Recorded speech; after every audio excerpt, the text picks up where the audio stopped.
DI Khan में security forces के काफिले पर खुदकुश हमला। आईएसपीआर के मुताबिक खुदकुश बमबार ने गाड़ी सिक्योरिटी फोर्सेस के काफिले से टकरा दी। बदरी फोर्स का कमांडर हमीदुल्लाह खरासानी ने धमकी दी है कि बदरी फोर्स तैयार खड़ी है और किसी भी वक्त पाकिस्तान का बॉर्डर क्रॉस कर सकती है। पीर साहब, दो तीन चीजें चल रही हैं पाकिस्तान और अफगानिस्तान के बॉर्डर के ऊपर जो मामला चल रहा है, लेकिन आज फिर जो डेरा इस्माइल खान टांक रोड के ऊपर खुदकुश हमला हुआ है, जिसके नतीजे में कम से कम 2 जो पाकिस्तानी जवान हैं वो शहीद हुए हैं और 22 के करीब जख्मी हुए हैं। क्योंकि 313 तो वो जो कहा जाता है कि 3000 हो या 3 लाख हो, उसके ऊपर 313 भारी पड़ते हैं।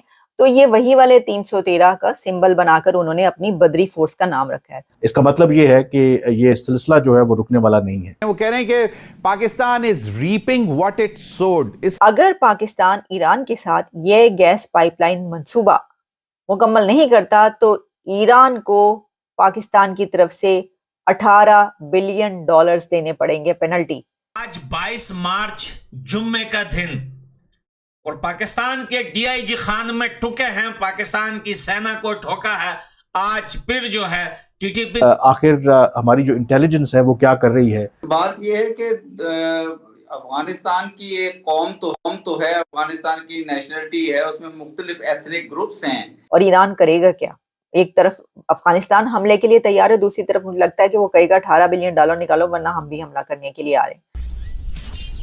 हेलो फ्रेंड्स, जय हिंद। हिंदुस्तान स्पेशल में आपका स्वागत है। दोस्तों, पाकिस्तान इन दिनों तीनों तरफ से संकट का सामना कर रहा है। पाकिस्तान की पश्चिमी सीमा पर भारत से दुश्मनी तो है, तो उत्तरी सीमा पर अफगानिस्तान में काबिज तालिबान हथियारों संग खड़ा है। उत्तर पूर्वी सीमा पर ईरान के साथ पाकिस्तान की दुश्मनी जग जाहिर है। उधर तहरीके तालिबान पाकिस्तान ने स्वतंत्र वजीरिस्तान की मांग को लेकर पाकिस्तान के अंदर कहर बरपाया हुआ है। रही सही कसर बलूचिस्तान के विद्रोहियों ने पूरा कर दी है। ऐसे में पाकिस्तान खुद को भारत, ईरान और अफगानिस्तान के बीच फंसा हुआ महसूस कर रहा है। अब वही तहरीके तालिबान पाकिस्तान के लिए सरदर्द बना हुआ है। पाकिस्तान का आरोप है कि टीटीपी के आतंकवादी अफगानिस्तान से ऑपरेट हो रहे हैं। इस कारण पाकिस्तान ने अफगान जमीन पर हवाई हमले भी किए। पाकिस्तान अपनी सीमा पर बाड़बंदी भी कर रहा है, जिसको लेकर तालिबान ने कड़ा विरोध जताया है। दोनों देशों के सुरक्षा बल के बीच सीमा विवाद और हवाई हमले को लेकर कई बार सैन्य झड़प भी हो चुकी है। तालिबान ने चेतावनी दी है कि वह पाकिस्तान को ऐसा सबक सिखाएगा जो उसे हमेशा याद रहेगा। बदरी फोर्स का कमांडर हमीदुल्लाह खरासानी ने धमकी दी है कि बदरी फोर्स तैयार खड़ी है और किसी भी वक्त पाकिस्तान का बॉर्डर क्रॉस कर सकती है। अब ये जो मामला है ना, ये दाइश से इसके ताने बाने जाकर मिलते हैं, क्योंकि अफगानिस्तान में सिर्फ एक ग्रुप नहीं है, सिर्फ तालिबान। ये तहरीके कलअदम, तहरीके तालिबान पाकिस्तान तो दूर रह गई। अब इतने ग्रुप्स वहां पर मौजूद हैं कि ये जो बदरी फोर्स है, ये इसका जो नाम रखा गया है, ये जंग बदर से नाम लेकर रखा गया, क्योंकि 313 तो वो जो कहा जाता है कि 3000 हो या 3 लाख हो, उसके ऊपर 313 भारी पड़ते हैं। तो ये वही वाले 313 का सिंबल बनाकर उन्होंने अपनी बदरी फोर्स का नाम रखा है। और वो ये कह रहा है कि हम पाकिस्तान का बॉर्डर क्रॉस करने के लिए तैयार हैं और किसी भी वक्त हमला कर सकते हैं। अब जो जगह जगह फट रहे हैं, आके जगह जगह से जो आते हैं अकेले दुकेले, वो तो फट ही रहे हैं। अभी भी डेरा इस्माइल खान में एक बहुत बड़ा हमला हुआ है। इससे पहले जो हमले हुए हैं, डेली बेसिस पे कई एक नहीं डजन्स ऑफ हमले हो रहे हैं, जिसमें फौजी जवान भी मारे जा रहे हैं और उसमें उसी के साथ जो दहशतगर्द हैं उनको भी मारा जा रहा है और उनकी तस्वीरें सामने आ रही हैं। फुटेजेस वायरल होती रहती हैं, ज़ाहिर है हम इस प्रोग्राम में नहीं दिखा सकते, लेकिन ये बदरी फोर्स अगर दाखिल होगी, इसने हमला किया तो इसको कौन रोकेगा? इसके सामने कौन आएगा? मुसलमान से लड़ा होगा, अल्लाह अकबर का नारा उस तरफ से लगेगा, अल्लाह अकबर का नारा इस तरफ से लगेगा। लेकिन शुक्र है कि पाकिस्तान के जो स्कॉलर्स और जो मुल्ला कभी कहा करते थे तालिबान को इसी तरीके से कि जी वो भी मुसलमानों को मारे हैं, कम से कम इस हद तक तो हम काफी अरसे से पहुंच चुके हैं कि दहशतगर्द हैं, इनको मारो। लेकिन अब इसमें मैं आपको बताती हूँ कि जो बदरी फोर्स है वो बड़े ही जदीद असलहे के साथ है। वो तालिबान वाला मामला नहीं है, अगर आप समझ रहे हैं। तालिबान जो होते हैं, आप देखते हैं जबील और मुजाहिद से लेकर किसी को भी देख लें भाई, वो जो उनका लिबास होता है, शलवार कमीजें पहन के, वो पट्टा डाला होता है कंधे पर या पगड़ी पहनी होती है और बड़ी बड़ी बंदूकें लेके फिरे होते हैं, ये वो नहीं है। इनके पास एक तो इन्होंने फुल आर्मी वाला ड्रेस पहना होता है और बड़े हेलमेट्स लगाए होते हैं, गॉगल्स पहने होते हैं।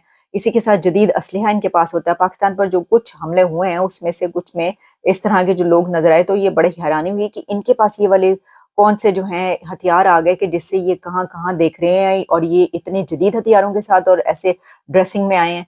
तो वो पता ये चलता है कि वहां पर ये जो फोर्सेज हैं, ये जो ग्रुप्स हैं, इन्होंने वहां पर जो जिस वक्त यूएस विड्रॉल हुआ था ट्रूप्स का, तो उस वक्त ऐसे बहुत सारा जो गैजेट्स और सामान रह गया था, वो सब गैजेट्स इनके कब्जे में आए और अब इनके पास है। तो अब आप ये सोचें कि इतने जदीद असले के साथ और उसके साथ तैयार हैं लड़ने के लिए। तो $18 बिलियन आपने वो पेनल्टी तो देनी है, लेकिन ये जो पेनल्टी है ये बड़ी खतरनाक पेनल्टी है बदरी फोर्स वाली।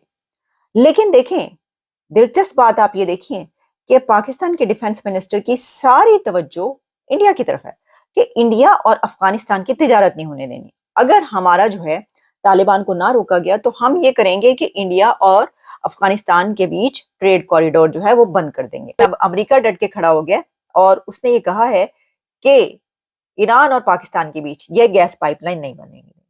और क्या आपको पता है कि अगर पाकिस्तान ईरान के साथ ये गैस पाइपलाइन मंसूबा मुकम्मल नहीं करता तो ईरान को पाकिस्तान की तरफ से $18 बिलियन देने पड़ेंगे पेनल्टी।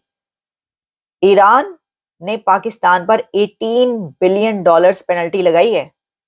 तो मुझे तो ये समझ में नहीं आ रहा कि पाकिस्तान ये $18 बिलियन ईरान को कहां से देगा, ये कहां से आएगा पैसा। मतलब $1 बिलियन के लिए नाक से लकीरें निकाल रहे हैं आप लोग। वो IMF कशकोल में $3 बिलियन, $1 बिलियन डाल दे, उसके लिए उन्होंने नाक से लकीरें निकलवाई हैं आपसे।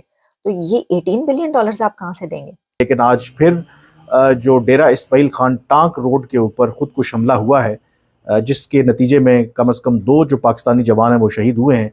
इसका मतलब ये है कि ये सिलसिला जो है वो रुकने वाला नहीं है।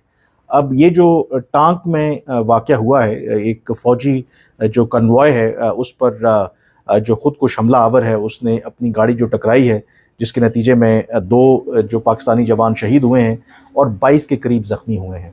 अब इसमें यकीनी तौर पर पाकिस्तान का ये मौक़िफ़ रहा है कि जो दहशतगर्दी के वाक़यात में इजाफ़ा हुआ है पाकिस्तान में, उसकी सबसे बड़ी वजह अफ़गानिस्तान के अंदर जो कलादम तहरीक तालिबान पाकिस्तान या इससे जुड़े जो दूसरे ग्रुप हों, वो बेशक हाफिज़ गुल बहादुर हो या फिर जमातुल अहरार हो या इस तरह के जो ग्रोह हैं, उसकी वजह है कि पाकिस्तान में दहशतगर्दी के वाक़यात हो रहे हैं।